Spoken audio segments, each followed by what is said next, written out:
Good morning વિદ્યાર્થી મિત્રો, તમારું હાર્દિક સ્વાગત છે આપણી યુટ્યુબ ચેનલ એમડી એકેડમીમાં। આજે આપણે વાત કરવાના છે આજના મહત્વપૂર્ણ કરંટ અફેરની। તો શરૂઆત કરીશું। પહેલો ક્વેશ્ચન है કે પ્રધાનમંત્રી જે નરેન્દ્ર મોદીએ મિત્રો કયા શહેરમાં 16મા સશસ્ત્ર દળોનું પરિષદ છે એનું ઉદ્ઘાટન કર્યું છે? તો કોલકાતામાં। તો જે પીએમ મોદી છે એમને મિત્રો જે 16મા સશસ્ત્ર દળોની જે પરિષદ હતી તેનું ઉદ્ઘાટન કોલકાતામાં કર્યું છે મિત્રો। તો મોસ્ટ ઇમ્પોર્ટન્ટ ક્વેશ્ચન છે મિત્રો, આ ક્વેશ્ચનને આપણે ડિટેલમાં કવર કરીશું। તો પ્રધાનમંત્રી નરેન્દ્ર મોદીએ કોલકાતામાં જે પૂર્વીય કમાન્ડનું મુખ્યાલય ખાતે મિત્રો સુધારણા વર્ષ ભવિષ્ય માટે પરિવર્તન થીમ હેઠળ 16મા જે સંયુક્ત કમાન્ડો કોન્ફરન્સનું ઉદ્ઘાટન કર્યું છે મિત્રો। તો મિત્રો જે સુધારણા વર્ષ ભવિષ્ય માટે પરિવર્તન એ થીમ હેઠળ, કઈ થીમ હેઠળ? તો યાદ રાખજો મિત્રો, આવનારી એક્ઝામમાં પૂછાઈ શકે છે, મોસ્ટ ઇમ્પોર્ટન્ટ ક્વેશ્ચન છે। ઓકે, તો જે આ થીમ હતી સુધારણાનું વર્ષ ભવિષ્ય માટે પરિવર્તન, એ થીમ હેઠળ આપણા પીએમ નરેન્દ્ર મોદીએ કોલકાતામાં જે સંયુક્ત કમાન્ડો કોન્ફરન્સ છે તેનું ઉદ્ઘાટન કરેલું છે। આ ઉપરાંત જે સંરક્ષણ પ્રધાન રાજનાથસિંહ, પછી NSAના જે અજીત ડોભાલ અને CDS જનરલ મિત્રો અનિલ ચૌહાણ જેવા ટોચના અધિકારીઓએ આમાં હાજરી આપી હતી। અને જેમાં લશ્કરી આધુનિકરણ, થિયેટર કમાન્ડ દ્વારા સંયુક્ત ઓપરેશનનું પ્લાનિંગ, AI અને જે સાયબર સંરક્ષણ અને સંરક્ષણ સ્વદેશીકરણ ઉપર ધ્યાન કેન્દ્રિત કરે છે મિત્રો। આ ઉપરાંત પૂર્વીય કમાન્ડમાં કાર્યક્રમમાં મિત્રો ચીન અને જે મ્યાનમારની સરહદો નજીક ભારતના જે પૂર્વીય રોજમાના વ્યૂહાત્મક જે મહત્વ છે એને ઉજાગર કરે છે। આગળનો ક્વેશ્ચન મિત્રો મોસ્ટ ઇમ્પોર્ટન્ટ છે આવનારી એક્ઝામ માટે, તો આપણે તેને સ્ટડી કરીશું। હાલમાં સ્પીડ સ્કેટિંગ વર્લ્ડ ચેમ્પિયનશિપમાં આનંદ કુમારે ભારતનો પ્રથમ ગોલ્ડ જીત્યો છે મિત્રો। તો આ ક્વેશ્ચન મોસ્ટ ઇમ્પોર્ટન્ટ છે। અને બીજી એક વાત મિત્રો કે જે રેવન્યુ તલાટીની એક્ઝામ હતી એમાં ટોટલ 30 માર્કનું કરંટ અફેર પૂછાણું હતું। અને આપણી યુટ્યુબ ચેનલમાંથી મિત્રો જે સિરીઝ ચાલે છે છેલ્લા એક વર્ષથી તેમાંથી 23 માર્કનું કરંટ અફેર પૂછાણું છે। અને તેના પ્રૂફ આપણી જે ટેલિગ્રામ ચેનલ છે એમાં આપણે મૂકી દીધા છે। આગળનો ક્વેશ્ચન છે કે પીએમ મોદીએ પૂર્ણિમા એરપોર્ટનું ઉદ્ઘાટન કર્યું તે કયા રાજ્યમાં આવેલ છે? તો તે મિત્રો બિહારમાં આવેલું છે। કયું એરપોર્ટ? પૂર્ણિમા। તો મિત્રો આ જે એરપોર્ટ છે તે બિહારમાં આવેલું છે। પ્રધાનમંત્રી નરેન્દ્ર મોદીના બિહારના જે પૂર્ણિયા એરપોર્ટના નવા જે સિવિલ કોન્ક્લેવ ખાતે વચગાળા જે ટર્મિનલ બિલ્ડિંગનું ઉદ્ઘાટન કર્યું છે। અને તેમાં મિત્રો 36,000 કરોડ રૂપિયા છે એ વિકાસના પ્રોજેક્ટનો શુભારંભ કર્યો છે।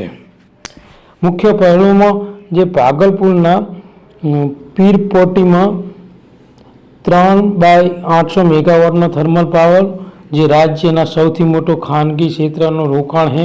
આ ઉપરાંત Kosi Mechi Intrastate River Link Project, Rashtriya Makhana board અને નવી રેલ જે કનેક્ટિવિટી લાઇન અને પ્રથમ જે પૂર્ણિયા કોલકાતા જે ફ્લાઇટને લીલી ઝંડી આપવામાં આવેલી છે। તો તમને આવનારી એક્ઝામમાં પૂછાય કે પૂર્ણિયા એરપોર્ટ ક્યાં આવેલું છે અથવા પ્રધાનમંત્રી નરેન્દ્ર મોદી દ્વારા ક્યાં ઉદ્ઘાટન કરવામાં આવ્યું છે? તો બિહારમાં ઉદ્ઘાટન કરવામાં આવેલું છે।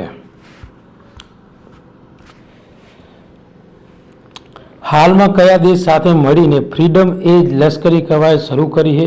તો અમેરિકા, દક્ષિણ કોરિયા અને જાપાન ત્રણે મિત્રો સંયુક્ત મળીને જે આ ફ્રીડમ એજ લશ્કરી કવાયત શરૂ કરવામાં આવેલી છે। તો ઉત્તર કોરિયા પરમાણુ જે ખતરા માટે ત્રિપક્ષીય સંરક્ષણ સહયોગ વધારવા માટે જે 15 સપ્ટેમ્બર 2025ના રોજ જેજુ ટાપુ નજીક અમેરિકા, દક્ષિણ કોરિયા અને જાપાને મિત્રો ફ્રીડમ એજ લશ્કરી કવાયતનું મિત્રો ઉદ્ઘાટન કરેલું છે। આ જે સંયુક્ત અભ્યાસ છે મિત્રો એ નૌકાદળનો અભ્યાસ છે. ઓકે, તો એ પણ યાદ રાખજો. શાનો હોય તો નૌકાદળ સાથે. યુએસ ઇન્ડો પેસિફિક કમાન્ડર અનુસાર આ કવાયત મિસાઇલ સંરક્ષણ, હવાઈ કામગીરી, સાયબર ક્ષમતાનો સમાવેશ કરે છે, જે અત્યાર સુધીના સૌથી અદ્યતન સહયોગોમાંનો એક છે.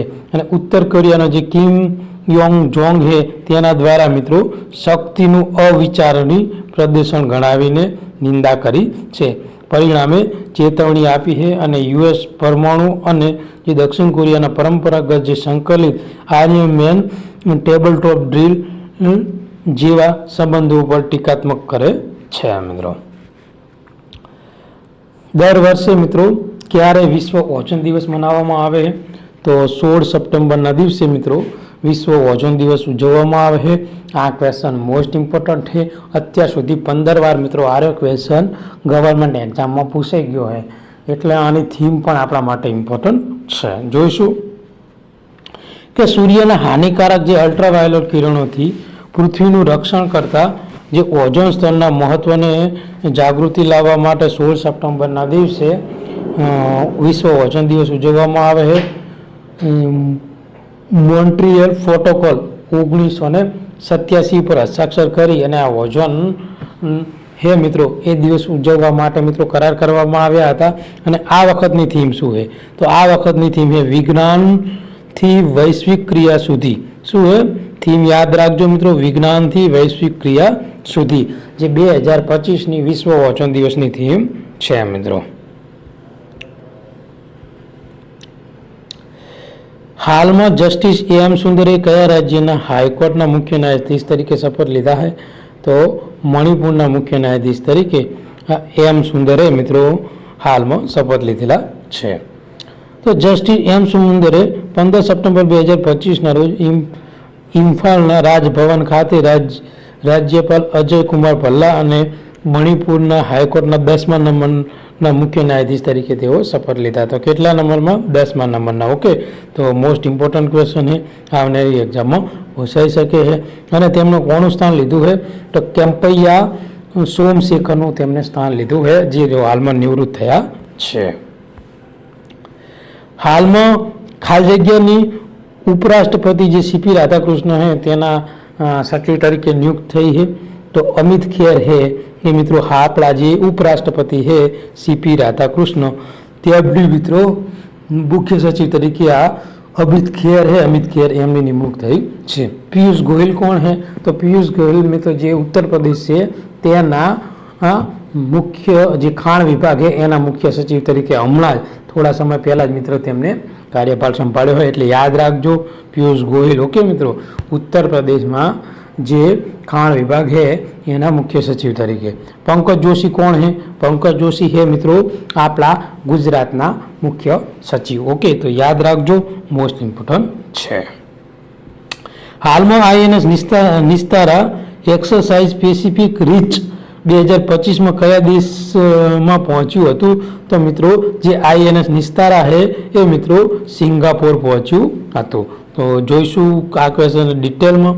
તો ભારતમાં નવીનતા અને સ્વદેશી રીતે ડિઝાઇન કરાયેલ ડિઝાઇન સપોર્ટ વેસલ જે આઈએનએસ નિસ્તારા એ 15 સપ્ટેમ્બર શરૂ થનાર બહુરાષ્ટ્રીય કવાયત જે સ્પેસિફિક રીચ 2025માં ભાગ લેવા માટે જે સિંગાપોરનું ચાંગી નેવલ બેઝ છે ત્યાં મિત્રો પહોંચ્યું હતું અને તે પ્રથમ કોલ પોર્ટ છે. મિત્રો હાલમાં પ્રધાનમંત્રી નરેન્દ્ર મોદીએ કયા રાજ્યના માં જે બાયોઇથેનોલ પોલિપ્રોપિલિન પ્રોજેક્ટનું ઉદ્ઘાટન કર્યું છે તો આસામમાં આ પ્રોજેક્ટનું ઉદ્ઘાટન કરેલું છે. તો પ્રધાનમંત્રી નરેન્દ્ર મોદીએ આસામના ગોલાઘાટ ખાતે બાયોઇથેનોલ પ્રોજેક્ટનું ઉદ્ઘાટન કર્યું છે અને જે પોલિપ્રોપિલિન યુનિટનો શિલાન્યાસ કર્યો છે, જે ઉત્તર પૂર્વમાં સ્વસ્થ ઉર્જા અને ઔદ્યોગિક વિકાસનું એક મહત્વપૂર્ણ પગલું છે. ભારતનો ઉર્જા આત્મનિર્ભર તરફનો પ્રયાસ છે. આસામમાં વાંસમાંથી બાયોઇથેનોલ, સેમિકન્ડક્ટર અને કેમિકલ્સ જેવા મુખ્ય ભૂમિકાઓ ભજવી છે.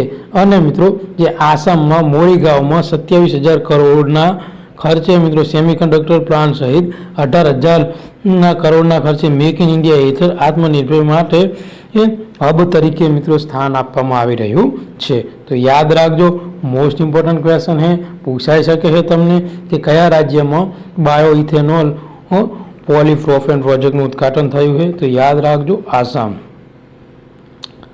હાલમાં વિશ્વનો પ્રથમ AI કેબિનેટ મંત્રી નિમણૂક કર્યું છે તે કયો દેશ દ્વારા કરવામાં આવેલું છે?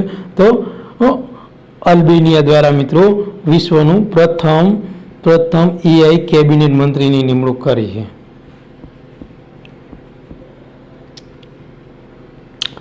તો અલ્બેનિયામાં AI સંચાલિત કેબિનેટ મંત્રીની નિમણૂક કરનાર વિશ્વનો પ્રથમ દેશ બન્યો છે, જેમાં ખરીદીની દેખરેખ માટે જવાબદાર વર્ચ્યુઅલ અધિકારી DLA નું અનાવરણ કરેલું છે. તો યાદ રાખજો નામ DLA. ઓકે. હાલમાં કઈ બેંકે કાર્લોસ ફિલિપને જારામિલોને પૂર્વ એશિયા અને પેસિફિક માટે ઉપપ્રમુખ તરીકે નિયુક્ત કર્યા છે? તો વિશ્વ બેંકના. ઓકે. કોને? કાર્લોસ ફેલિપ જારામિલોને. ઓકે. તો આજનું મહત્વપૂર્ણ કરંટ અફેર આપણે અહીંયા પૂરું કરીએ. આ કરંટ અફેર તમને ગમ્યું હોય તો આપણી ચેનલને સબસ્ક્રાઈબ કરી લેજો અને તમારા બીજા મિત્રોને મોકલી આપજો. Thank you. ધન્યવાદ.